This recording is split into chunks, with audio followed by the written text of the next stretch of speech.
السلام علیکم ناظرین، ہمارے ساتھ موجود ہیں آوئی عبدالعزیز عمرانی صاحب۔ ہم ان سے سوال کریں گے کہ امیر المومنین حضرت علی علیہ السلام کی نگاہ میں علم کس قدر اہمیت کا حامل ہے؟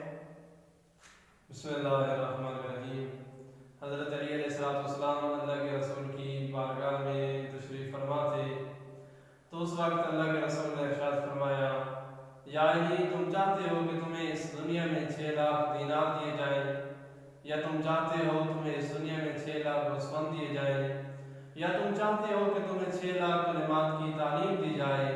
تو اس وقت حضرت علی نے فرمایا، یا رسول اللہ، مجھے دنیا کے مال اور دولت کی ضرورت نہیں ہے، مجھے آپ 6 لاکھ کلمات کی تعلیم فرمائیں۔ تو اس وقت اللہ کے رسول نے ارشاد فرمایا، یا علی، میں ان 6 لاکھ کلمات کو چند کلمات میں سمو دیتا ہوں۔ پہلا اللہ کے رسول فرماتے ہیں، یا علی، جب لوگ مستحبات میں پڑ جائیں تو تم واجبات کی تکمیل میں لگ جاؤ۔ جب لوگ دنیا کو زینت دینے لگ جائیں تو تم آخرت کو زینت دینے لگ جاؤ۔ جب لوگ دوسروں کے عیب بیان کرنے لگ جائیں تو تم اپنے نفس کی اصلاح میں لگ جاؤ۔ جب لوگ دنیا کے کاموں میں بڑھ جائیں تو تم آخرت کی فکر کرو۔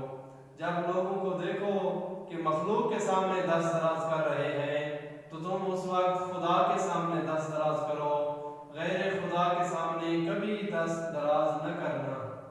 قبلہ صاحب بہت آسان انداز میں گفتگو فرما رہے تھے۔ اللہ تعالیٰ سے دعا ہے کہ اللہ تعالیٰ ہمیں سیرت معصومین علیہ السلام پر عمل کرنے کی توفیق عطا فرمائے۔